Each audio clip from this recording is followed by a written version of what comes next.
मेरी बेटी ने मुझे अपने घर पर अपने मदद के लिए बुलाया था। जैसे ही मैं उसके घर पहुंची, दामाद ने मेरी स्वागत सत्कार शुरू कर दिया। एक बार तो आधी रात को दामाद अचानक मेरे कमरे में आया। मेरे बगल में आकर उसने मेरी चादर के ऊपर से हाथ फेरते हुए कहा, सासू माँ, आपकी बेटी अब बहुत थकी हुई है, अब वह पुरानी लगने लगी है, अब आप ही मुझे खुश रख सकेंगी।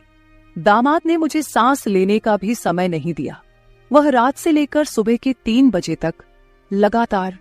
नमस्ते दोस्तों, आज की इस कहानी में आपका स्वागत है। मेरा नाम राधिका है और आज मैं आपको अपना और अपनी बेटी की कहानी सुनाने जा रही हूँ, तो दिल को थाम कर सुनिएगा। मेरी बेटी को उसके ऑफिस के काम से घर के कामों के लिए समय नहीं मिल रहा था।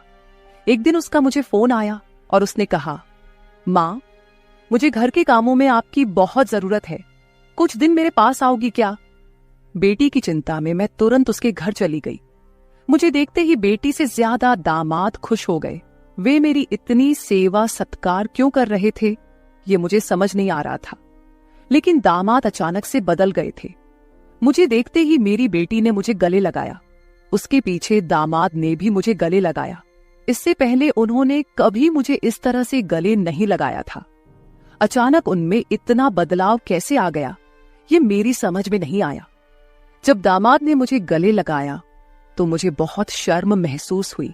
मेरी बेटी सरिता ने अपने पति के इस व्यवहार पर ध्यान भी नहीं दिया। जैसे ही मैं बेटी के घर पहुंची, उसने मुझसे कहा कि वह मेरे हाथों से बनी उसकी पसंदीदा सब्जी खाना चाहती है। आते ही मैं फ्रेश होकर बेटी के किचन में चली गई। उस रात दामाद और बेटी दोनों बड़े चाव से खाना खा रहे थे। खाना खत्म होते ही सरिता बोली, माँ, आज आपके हाथ का खाना खाकर बहुत अच्छा लगा। उसके कहने पर दामाद ने भी हामी भरते हुए कहा, मुझे तो ऐसा लग रहा है जैसे बहुत दिनों बाद पेट भरकर खाया हो। दामाद ने मेरी तारीफ किया तो सरिता ने अपने पति को गुस्से से देखना शुरू कर दिया। वह बोली, सुमित, मेरी माँ के सामने मेरी बुराई मत करो। तुम ऐसा बोल रहे हो जैसे मैं रोज खाना बनाती ही नहीं हूँ। क्या तुम रोज बाहर मेस में खाते हो? उन दोनों के बीच तू मैं शुरू हो गई। तब मैंने दोनों को शांत करते हुए कहा, सरिता, छोटी छोटी बातों को बड़ा मत बनाओ। दामाद तो बस मजाक में तुम्हारे सामने मेरी तारीफ कर रहे होंगे। वैसे भी रोज तो मैं यहाँ नहीं रहती, तुम ही अपने पति का ख्याल रखती हो। शायद वे सिर्फ हंसी मजाक कर रहे हों। मैंने अपनी बेटी से यह कहा क्योंकि मैं दामाद को कुछ कह नहीं सकती थी। खाना खत्म होते ही सरिता हाथ धोकर अपने कमरे में चली गई। मैं डाइनिंग हॉल साफ करने लगी। मेरी मदद के लिए दामाद थे। वे बोले, सरिता को तो कोई परवाह ही नहीं है। माँ, इतने दिनों बाद आप घर आईं, फिर भी वह पहले ही दिन से आपके ऊपर सारा काम छोड़कर मोबाइल लेकर कमरे में चली गई। यही तो रोज का हाल है। दामाद की बात से सहमत होकर मैंने डाइनिंग टेबल से बर्तन उठाए। तभी दामाद भी मेरी मदद के लिए किचन में आ गए। किचन से जाते वक्त दामाद ने अचानक मेरे हाथ पकड़ लिए। फिर दामाद जी बोले, सासू माँ, सच में आपके हाथों में जादू है। आपके हाथ का खाना खाकर मन बहुत प्रसन्न हो गया। आगे भी मुझे आपके इस तरह के अलग अलग रूप देखने को मिलेंगे। मेरा न कोई साला है और न कोई साली। मेरे ससुराल में तो आप ही एक हैं। अब चाहे साला, साली और बहनोई की हंसी मजाक हो या सासू माँ की देखभाल, ये सभी रिश्ते आपको ही निभाने हैं। अब मैं आपको यहां से जल्दी जाने नहीं दूंगा। मुझे दामाद का प्यार समझ में आया, लेकिन इसके पीछे उनका क्या मकसद था, इस पर मैंने ज्यादा गहराई से सोचा नहीं था। इसी तरह कुछ दिन और बीत गए। मुझे बेटी के घर आए कुछ ही दिन हुए थे। तभी मैंने महसूस किया कि उन दोनों पति पत्नी के बीच कुछ ठीक नहीं था। लगातार 3 दिन से मुझे रात को उनकी बड़बड़ाहट और दामाद की आवाज उनके कमरे से सुनाई दे रही थी। वह बात प्रेम की तो बिल्कुल नहीं थी। उन दोनों के बीच कुछ गड़बड़ थी, ये मुझे साफ महसूस हो रहा था, क्योंकि जब से मैं वहां आई थी मैंने उन्हें कभी साथ में हंसते खेलते नहीं देखा था। एक दिन शाम को सरिता ऑफिस से जल्दी घर आ गई। उसे घर पर देख मैं 2 कप कॉफी लेकर उसके कमरे में चली गई। मुझे उससे थोड़ी बात करनी थी। कॉफी का बहाना लेकर मैं उसके कमरे में गई। मैंने उसके हाथ में कॉफी का कप दिया, लेकिन वह मुझसे बात करने के बजाय मोबाइल में व्यस्त थी। तब मैंने उसका मोबाइल खींचते हुए बोली, सरिता, क्या मुझे यहाँ बुलाने का मकसद यही है कि मैं तुझे मोबाइल खेलते हुए देखूं? मैं आई हूं और तू मुझसे 2 मिनट भी बैठकर बात नहीं कर रही। अरे 2 शब्द मां से तो बोल, और अगर तुझे बात नहीं करनी तो मुझे तुझसे बात करनी है। जैसे ही मैंने उसका मोबाइल छीन लिया, उसका ध्यान मेरी ओर हो गया। वह बोली, बोलो मां, तुम्हें मुझसे क्या इतना जरूरी बात करनी है? तब मैंने उससे कहा, सरिता, तू खुद को इतनी कूल दिखाती है, क्या सच में तू वैसी ही है? क्या सच में तुम्हारे घर का माहौल इतना कूल है? मेरी बातों पर सरिता के चेहरे पर एक सवालिया निशान उभर आया। वह बोली, मां, तुम क्या बोल रही हो? मुझे तो कुछ समझ में नहीं आ रहा। जो बोलना है सीधे बोलो। अब तुम टीचर नहीं हो और ना मैं तुम्हारी स्टूडेंट, जो तुम मुझसे इतने सख्ती से बात कर रही हो। सरिता के कंधे पर हाथ रखकर मैंने उससे कहा, अरे पिछले 3 दिनों से रात को मुझे तुम्हारे कमरे से तुम दोनों की बड़बड़ाहट सुनाई दे रही है। क्या तुम दोनों के बीच सब कुछ ठीक है? अभी तुम्हें बच्चा भी होना है। अभी से ही तुम्हारे बीच अनबन शुरू हो गई है। अभी तो तुम्हें साथ में पूरा जीवन बिताना है। ये सही तरीका नहीं है।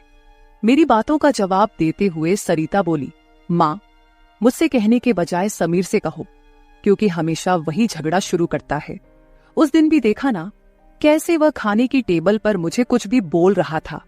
फिर वह बोली, मां, अब तुम ही बताओ, मैं ऑफिस में भी थक जाती हूं। ऊपर से घंटों ट्रैफिक में फंसकर घर आना पड़ता है। अब 3 दिन से तुम घर आई हो तो मुझे थोड़ी राहत मिली है, नहीं तो रोटियां बेलते वक्त भी मेरी आंख लग जाती थी। अब इतनी थकान के बाद भी मैं समीर को कैसे समय दूं? समीर तो कुछ समझने को तैयार ही नहीं है। और वैसे भी तुम्हें यहां बुलाने का आइडिया उसी का था। वह कह रहा था कि सासू मां के आने से तुम्हें भी थोड़ा आराम मिलेगा। तुम यहां आई हो तो उसकी खाने की शिकायतें भी थोड़ी कम हो गई हैं। नहीं तो हर बात में ये ऐसा और वो वैसा ही चलता रहता था। तुम्हें बुलाने से पहले वह कह रहा था कि जब मेरी सासू मां आएंगी तो मैं उनसे सारी ख्वाहिशें पूरी करवाऊंगा। अब तुम्हारे दामाद को तुमसे क्या ख्वाहिशें पूरी करवानी है, ये तुम ही देख लो। उसकी शिकायतों से तो मुझे थोड़ी राहत मिल गई है। सरिता की बातें सुनकर मुझे लगा कि सच में उसे काम से समय नहीं मिल पाता होगा, इसलिए समीर को खाने पीने की परेशानी हो रही होगी, और शायद इसलिए उन्होंने मुझे कुछ दिनों के लिए बुला लिया होगा। लेकिन दामाद को मुझसे और भी ख्वाहिशें पूरी करवानी थीं, इसका मुझे कोई अंदाजा नहीं था। सरिता की बातें सुनकर मुझे लगा कि उनके बीच सामान्य झगड़े हैं जो वे खुद सुलझा लेंगे। इसीलिए आगे मैंने सरिता को और नहीं समझाया। जैसे ही मैं उसके कमरे से बाहर निकली, मुझे दामाद की गाड़ी का आवाज सुनाई दिया। उस दिन समीर भी जल्दी घर आ गए थे। उन्हें घर में देखकर मैंने कहा, आज आप जल्दी आ गए, चलो अच्छा हुआ। आज तुम दोनों बाहर जाकर डिनर कर लो, घर में संभाल लूंगी। उन्हें थोड़ा बाहर घूमने फिरने का मौका मिलेगा, इसलिए मैंने उन्हें डिनर के लिए बाहर जाने को कहा। लेकिन दामाद ने कहा, सासू मां, होटल जाने की जरूरत नहीं है। आज मेरे बॉस का 50वां जन्मदिन है। बॉस ने जन्मदिन के मौके पर एक 5 स्टार होटल में पार्टी रखी है और हमें खास तौर पर उस पार्टी में बुलाया गया है। समीर की बात सुनकर मैंने कहा, अरे वाह, तो फिर तुम दोनों जल्दी से अच्छे से तैयार हो जाओ और साथ में पार्टी में जाओ। तब दामाद जी बोले, सासू मां, हम दोनों अकेले नहीं जाएंगे। बॉस ने पूरे परिवार को बुलाया है और आप भी हमारे परिवार हैं, इसलिए आप भी हमारे साथ चलो। तब सरिता भी मुझसे जिद करने लगी। उसने कहा, मां, घर पर तुम अकेले बैठी क्या करोगी? तुम भी हमारे साथ चलो, तुम्हें भी अच्छा लगेगा। एक तो जब से तुम यहाँ आई हो, मैं तुम्हें कहीं बाहर घुमाने भी नहीं ले जा पाई। मैं छुट्टी लूंगी तो लूंगी, पर अभी तो तुम हमारे साथ बाहर चलो, कम से कम तुम्हारा भी मन थोड़ा हल्का हो जाएगा। उन दोनों का इतना जोर बढ़ गया कि मुझे भी उनके साथ जाने के लिए तैयार होना पड़ा। मैं हमेशा कहीं भी जाती थी तो अपने साथ 1-2 पार्टी वियर कपड़े रखती थी। इस बार भी मैंने पिंक रंग की नेट वाली साड़ी साथ रखी थी। मैंने वही साड़ी पहनकर अच्छे से तैयार होकर कमरे से बाहर आई। जैसे ही मैं बाहर आई, दामाद मुझे लगातार देखने लगे। वो मुझे ऊपर से नीचे तक नजर फेरने लगे। उन्होंने कहा, आज आपको सासू माँ कहने में मुझे शर्म आ रही है, क्योंकि आप किसी भी तरह से उम्रदराज नहीं लग रही हैं। आज तो आप किसी हीरोइन से कम नहीं लग रही हैं। दामाद की बातों पर मुस्कुराते हुए मैं बाहर गाड़ी के पास चली गई। कुछ देर बाद घर को लॉक करके बेटी और दामाद भी बाहर आ गए। दामाद मेरी तारीफ कर रहे थे, लेकिन सरिता का ध्यान उस पर नहीं था। लेकिन जैसे ही पार्टी में गए और दामाद के बॉस हमारे पास आए, उन्होंने मुझे देखकर समीर से कहा, समीर, तुम्हारी साली तो बहुत ही सुंदर है। इस पर समीर कुछ बोलते उससे पहले ही सरिता बोली, बॉस, ये समीर की साली नहीं है, ये तो माँ है, ये समीर की सास है। हमारे रिश्ते को सुनकर बॉस चौंक गए। उन्होंने कहा, आपकी खूबसूरती और जवानी को देखकर ऐसा बिल्कुल नहीं लगा कि आप सासू माँ हो सकती हैं। बॉस ने अपनी गलती स्वीकारते हुए मुझसे माफी मांगी और वहां से चले गए। बॉस के जाते ही दामाद मेरी तारीफ करने लगे। उन्होंने कहा, सच में सासू माँ, आज तो आप सरिता से भी ज्यादा खूबसूरत लग रही हैं। सच में पत्नी तो ऐसी होनी चाहिए। ऐसा कहकर दामाद ने मेरे हाथ पर ताली मारी और हंसने लगे। लेकिन उनकी इस मजाक पर सरिता गुस्से से मेरी ओर देखने लगी। अब मुझे धीरे धीरे दामाद की नजरों का एहसास होने लगा था। कुछ देर बाद हम घर जाने के लिए निकल पड़े। घर पहुंचते ही सरिता और मैं एक साथ गाड़ी से उतरे। गाड़ी से उतरते ही सरिता ने मुझसे कहा, माँ, आज के बाद तुम्हें इतना सजने संवरने की कोई जरूरत नहीं है। थोड़ा अपनी उम्र के हिसाब से रहना सीखो। गुस्से में तीखे शब्द बोलते हुए सरिता पैर पटकती हुई घर के अंदर चली गई। मुझे उसका गुस्सा कुछ समझ नहीं आया। असल में मुझे तो किसी भी बात पर गुस्सा आने का सवाल ही नहीं था। फिर भी सरिता मुझसे नाराज होकर पैर पटकते हुए घर के अंदर चली गई थी। नादान लड़की सोचकर मैंने उसकी बातों को नजरअंदाज किया और घर में जाकर अपने कमरे में चली गई। कुछ देर बाद फ्रेश होकर मैंने रात में सोने के लिए नाइट गाउन पहन लिया। रोज की तरह सोने से पहले मैंने अपने हाथ पैरों पर बॉडी लोशन लगाया। तभी अचानक दरवाजे पर दस्तक हुई। दरवाजे पर दामाद थे। हमारी नजरें मिलते ही दामाद ने कहा, सासू माँ, अंदर आ सकता हूं। ये घर उनका ही था, फिर भी वो कमरे में आने के लिए मुझसे अनुमति ले रहे थे। मैंने कहा, ये घर तो आपका ही है, मेरी अनुमति लेने की क्या जरूरत, आप यहां कभी भी आ जा सकते हो। फिर हंसते हुए दामाद कमरे के अंदर आ गए। उन्होंने मेरी ओर देखकर कहा, सासू माँ, सच में आज आप बहुत सुंदर लग रही थी। वैसे तो मैं आपको कभी यह कॉम्प्लीमेंट देना चाहता था कि आप आज भी जवान और खूबसूरत दिखती हैं। कभी कभी सच में आपको सासू माँ कहने में मुझे शर्म महसूस होती है। कभी कभी तो आपको नाम से बुलाने की इच्छा होती है। सच में आप सरिता की बहन जैसी लगती हैं। बाहर कुछ समय पहले सरिता ने जो गुस्से में आपको कहा, वह सब मैंने सुना। उसकी बातों पर ध्यान मत दीजिए। और हाँ, एक जरूरी बात यह है कि सरिता की बातों को दिल पर लेकर आप अपना रहन सहन बिल्कुल मत बदलिए। आप जैसी हैं बहुत अच्छी हैं।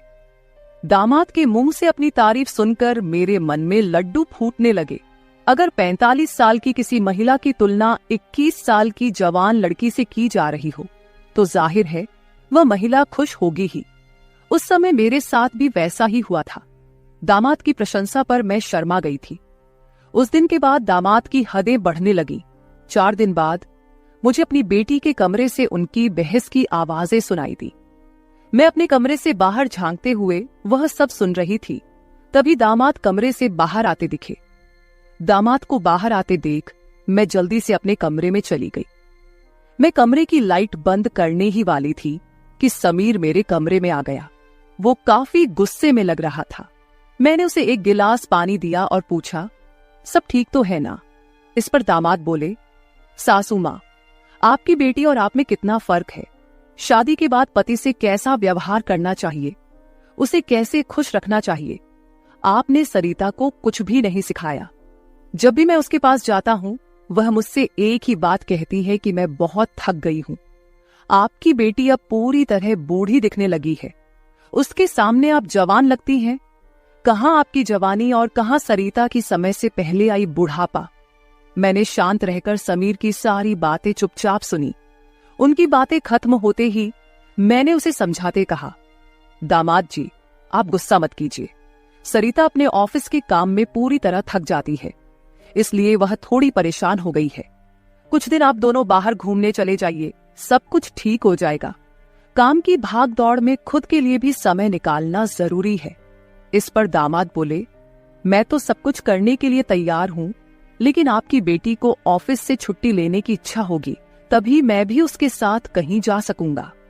मैंने फिर से दामाद को समझाया और उनके हाथ में पानी का गिलास दिया। दामाद से बात करते हुए अनजाने में मेरा हाथ उनके पैर पर रख दिया गया। अचानक दामाद ने अपने पैर पर रखा मेरा हाथ अपने हाथ से पकड़ा और मेरे हाथ से गिलास को एक ओर रखते हुए दूसरे हाथ से मेरे चेहरे से बाल हटाकर बोले, सासू माँ, आप सच में बहुत सुंदर हैं। आपको देखकर तो सरिता को देखने की इच्छा ही नहीं होती। कहाँ आपके चेहरे का तेज और कहाँ सरिता की झुर्रियां। दामाद मेरे सामने मेरी बेटी की बुराई कर रहे थे। मैंने उन्हें कहा, आप मेरी सुंदरता की तारीफ कर रहे हैं, इसके लिए धन्यवाद, लेकिन जिस लड़की के बारे में आप बुरा भला कह रहे हैं वह मेरी बेटी है, ये मत भूलिए। दामाद बोले, सासू माँ, मैं कुछ गलत नहीं कह रहा हूं, जो सच है वही कह रहा हूं। अब सरिता बूढ़ी दिखने लगी है तो क्या करूं? आपके सामने वह सच में फीकी पड़ती है। आपकी सुंदरता बेहद मनमोहक है। बोलते बोलते दामाद की नजर मुझ पर टिकने लगी थी।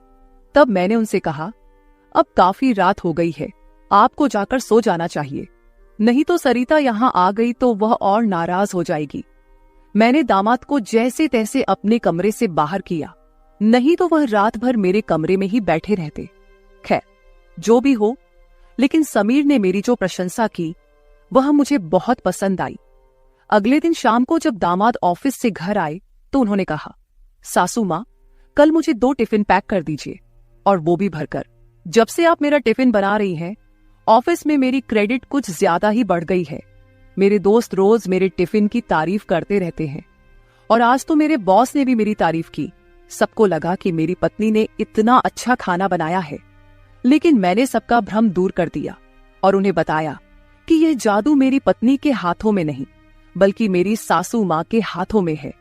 कल मेरे बॉस ने आपसे टिफिन मांगा है, और हाँ, टिफिन के साथ आप भी अच्छे से तैयार रहिएगा, क्योंकि बॉस ने आपको भी मिलने के लिए बुलाया है। मेरे दोस्तों को भी आपसे मिलने की इच्छा है। दामाद मेरी तारीफों के पुल बांध रहे थे, तभी सरिता वहीं बैठी थी। बातें करके समीर डाइनिंग हॉल से बाहर चले गए। मैं भी किचन में रात का खाना बनाने जाने लगी।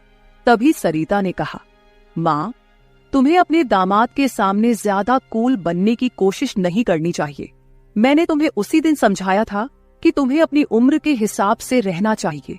अब ना तुम नौकरी करती हो, ना पापा है, तो तुम्हें इन सब नखरों की क्या जरूरत है? कल तुम समीर के ऑफिस जा ही रही हो, तो एकदम साधारण और सादगी से जाओ। मुझे तुम्हारा यह टाप टिप रहना बिल्कुल अच्छा नहीं लगता। मेरी अपनी बेटी मुझ पर हुक्म चलाने लगी थी। उस समय मुझे सरिता की बातों पर बहुत गुस्सा आया।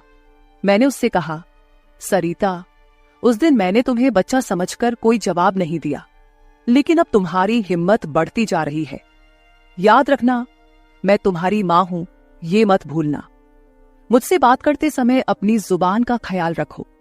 एक बात तो तुम्हें भी अच्छे से पता है कि मुझे हमेशा से टापटिप रहने की आदत है। मैं अपनी आदत किसी के कहने से नहीं बदलूंगी। इंसान जितना अच्छा रहता है उतना ही फ्रेश दिखता है, यही मेरा मानना है। तुम चाहे कुछ भी कहो, मैं अपनी रहन सहन नहीं बदलने वाली। अगर किसी को बदलना है तो तुम खुद को बदलो, अपना चिड़चिड़ा स्वभाव बदलो। कभी कभी तो मुझे लगता है कि तुम मेरी ही बेटी हो या नहीं। उस दिन पहली बार मैं अपनी बेटी से इतने गुस्से में बात कर रही थी।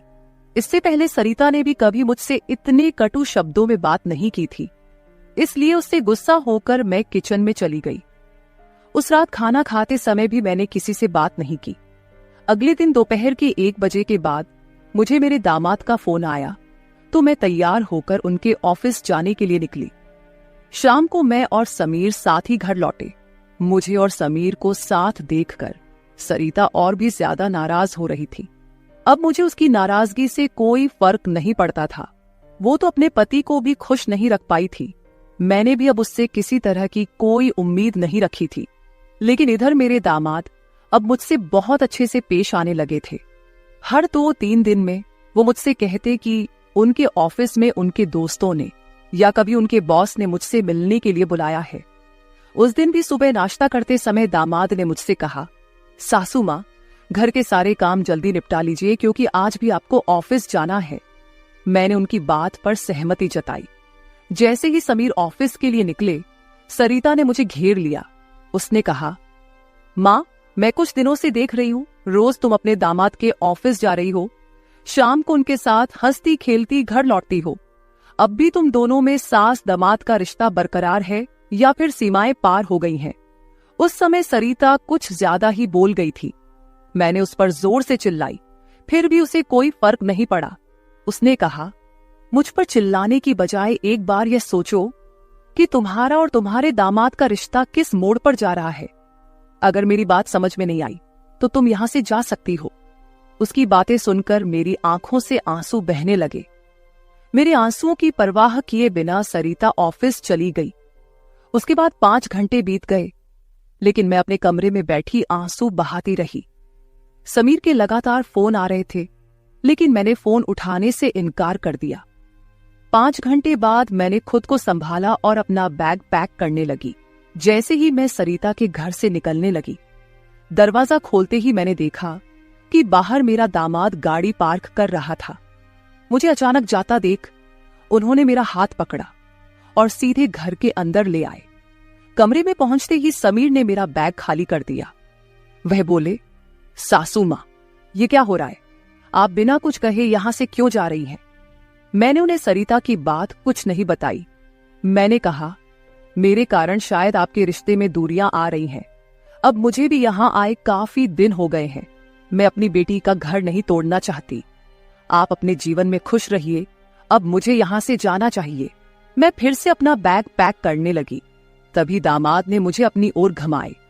फिर मेरे कंधे पर हाथ रखकर उन्होंने कहा, सासू मां, जरूर सरिता ने आपको कुछ बुरा भला कहा होगा। मैंने आपको पहले ही समझाया था कि उसकी बातों पर ध्यान न दे। वह मूर्ख है, उसे खुद को संभालना नहीं आता। मुझे तो लगता कि आपकी बेटी आपसे जलने लगी है। जो लोग जलते हैं वे दुआ नहीं देते, इसलिए आपको भी बेफिक्र होकर ठाठ से रहना चाहिए। समीर मुझे हंसाने की कोशिश करने लगे। मेरी आंखों में आंसू देखकर उन्होंने मेरे आंसू पोंछे और कहा, किसी की बातों से इतना हताश मत होइए, मैं आपके साथ हूं। उनके बोलने में एक अलग ही प्यार था। उस दिन के बाद से रोज रात को जब सरिता सो जाती, समीर मेरे कमरे में आने लगे। अब उनका मेरे कमरे में आना मुझे खटकता भी नहीं था, क्योंकि हमारा रिश्ता एक अलग ही मोड़ पर जाने लगा था। अब समीर मेरे सिर्फ दामाद नहीं रहे। 4-5 दिन से समीर मेरे कमरे में आ रहे थे। कुछ दिन बाद अचानक मेरे मन में ख्याल आया कि अगर सरिता को यह सब पता चल गया तो, इसलिए मैं समीर के सामने यह सवाल रखी। मैंने कहा, समीर, तुम रोज रात को सरिता की नजरों से छुपकर मेरे कमरे में आते हो, लेकिन क्या तुम पक्का करते हो कि वह गहरी नींद में होती है? अगर तुम्हारी लापरवाही के कारण सरिता अचानक मेरे कमरे में आ गई और उसने यह सब देख लिया तो क्या होगा? इस पर समीर ने कहा, सासू मां, कभी न कभी हमें इस स्थिति का सामना करना ही होगा। जो काम मेरी पत्नी को करना चाहिए था वह आपने किया, इसमें आपकी क्या गलती है? उसे वक्त रहते सब कुछ समझना चाहिए था। अब वक्त उसके हाथ से निकल गया है। आप ज्यादा चिंता मत कीजिए, नहीं तो आपके चेहरे पर भी झुर्रियां आने लगेंगी। आप चिंता मत करें, बस सरिता के सामने इस रिश्ते को स्वीकार करने का साहस रखिए। हम दोनों बात कर ही रहे थे कि अचानक सरिता कमरे में आ गई। मैंने उसका नाम लिया ही था कि वह वहां मौजूद हो गई थी।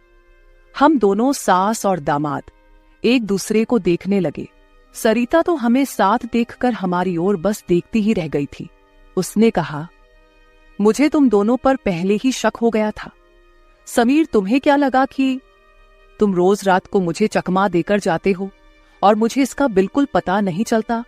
मैं तो बस मौके का इंतजार कर रही थी, क्योंकि मुझे तुम दोनों को रंगे हाथ पकड़ना था। अब तो मैंने तुम्हारी सारी बातें रिकॉर्ड कर ली हैं और तुम्हें इस हालत में भी देख लिया है। सरिता बोल ही रही थी कि तभी समीर का फोन बजा। उसने मेरा हाथ छोड़ दिया और कमरे से बाहर चला गया। थोड़ी देर पहले जब वह मुझे समझा रहा था तो उसने मेरा हाथ पकड़ रखा था। कुछ ही मिनटों बाद वह एक शख्स को लेकर कमरे में वापस आया। वह तीसरा शख्स और कोई नहीं बल्कि समीर का बॉस था। उसे आधी रात को घर में देखकर सरिता चौंक गई। उसने बॉस की ओर देखकर कहा, आप इस समय यहां कैसे? बॉस आश्चर्यचकित होकर सरिता को देख रहे थे। तब सरिता बोली, आप यहां क्यों आए हैं ये तो मुझे नहीं पता, पर मुझे अब एक गवाह मिल गया है। वह बॉस के सामने मेरे और मेरे दामाद के रिश्ते के बारे में बकवास करने लगी। तभी समीर के बॉस यानी रघुवीर जी सरिता की ओर देखकर बोले, सरिता, तुम यह क्या बकवास कर रही हो? तुम्हें पता है तुम अपनी माँ और अपने पति के बारे में क्या कह रही हो? अब तो सरिता और भी ज्यादा बकवास करने लगी। तभी समीर उस पर चिल्लाया। उसने कहा, मैं अभी तक सब सुन रहा था। मुझे पता था कि तुम समझदार नहीं हो, इसलिए मैंने तुम्हें कुछ नहीं बताया, लेकिन अब तुम बॉस के सामने कुछ भी बकवास करने लगी हो। शायद अब तुम्हें सच बताने का समय आ गया है। मैं समीर को शांत रहने के लिए कह रही थी, लेकिन उसने मेरी एक न सुनी। वह बोला, माँ, अब और कितने दिन आप यह सब बातें छुपाकर रखेंगी? इस तरह मन मारकर जीवन को सुखमय नहीं बनाया जा सकता। जीना है तो खुले दिल से जियो। आपको किसी से डरने की जरूरत नहीं है, क्योंकि आपने कोई अपराध नहीं किया। समीर ने सरिता से कहा, सरिता, पिछले कुछ दिनों से मैं इस कमरे में आ रहा हूं, ये सच है, लेकिन मैं इस कमरे में क्यों आ रहा था, इसका कारण वो नहीं है जो तुम सोच रही हो। इसका असली कारण कुछ और ही है। मैं यहां इसलिए आता था ताकि अपने बॉस को तुम्हारी माँ के कमरे में सुरक्षित छोड़ सकूं। मैं तुम्हारी माँ के साथ नहीं बल्कि मेरे बॉस होते थे। जिस दिन हम बॉस के जन्मदिन की पार्टी में गए थे, उस रात जब हम पार्टी से घर लौटे थे, तो मैंने तुम्हारी माँ को उनके कमरे में रोते हुए देखा था।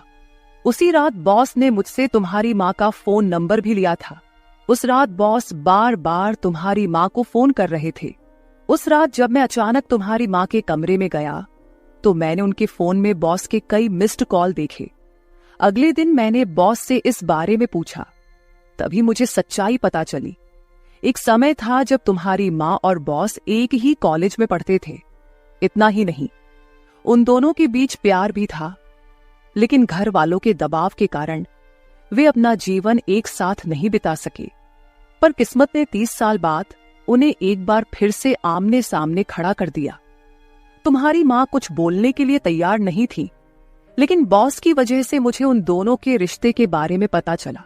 तब से मैंने जानबूझकर कभी दोस्तों का बहाना बनाया तो कभी बॉस का, ताकि तुम्हारी माँ और बॉस को एक दूसरे से मिलवा सकूं। धीरे धीरे मैंने तुम्हारी माँ के चेहरे पर खुशी देखनी शुरू की। वह भी अपना पुराना रिश्ता जीने लगी, लेकिन तुमने इसे गलत समझा और माँ पर गलत आरोप लगाए। तुम्हारे आरोपों के बाद तुम्हारी माँ ने घर से बाहर निकलना बंद कर दिया। तब से मैंने इस प्रेमी जोड़े की मुलाकात अपने घर में ही करानी शुरू कर दी। तुम्हारी माँ जानती थी कि तुम इस उम्र में उनके और बॉस के रिश्ते को स्वीकार नहीं करोगी, इसलिए उन्होंने कभी तुमसे खुलकर बात नहीं की। लेकिन अब मुझे लगता है कि उन्हें अपनी जिंदगी का फैसला खुद करने देना चाहिए। सरिता बोली, समीर, तुम मेरी माँ को उनके प्रेम से मिलने के लिए इतना प्रयास कर रहे थे। तुम दामाद होकर भी कोई आपत्ति नहीं कर रहे थे और मेरी माँ को एक बार फिर से जीने का मौका दे रहे थे। मैं आगे बढ़ी और सरिता से आंसू भरी आंखों के साथ बोली, मुझे माफ कर दे बेटी, मुझे इस उम्र में यह सब नहीं करना चाहिए था। मुझे रघुवीर से फिर से नहीं मिलना चाहिए था। लेकिन तू चिंता मत कर, सुबह होते ही मैं यहां से चली जाऊंगी। मैं रघुवीर से कभी नहीं मिलूंगी। इस उम्र में मुझे यह बातें तुम्हारे मुंह से सुनने से पहले ही मैं यहां से चली जाती हूं। मेरी आंखों में आंसू देखकर सरिता बोली, मां, मुझे माफ कर दो। मैंने तुम्हें समझा ही नहीं, ना मैंने कभी तुम्हारे अकेलेपन को महसूस किया। अब वो समय तो बीत गया, पर अगर तुम मेरे लिए जी सकती हो तो फिर मैं तुम्हारी खुशी में क्यों नहीं शामिल हो सकती। तुम्हारे समय में दादा ने तुम्हारी शादी नहीं होने दी होगी, लेकिन अब मैं उनके नक्शे कदम पर नहीं चलूंगी। मैं तुम्हें और बॉस को आपके आगे के जीवन के लिए ढेर सारी शुभकामनाएं देती हूं।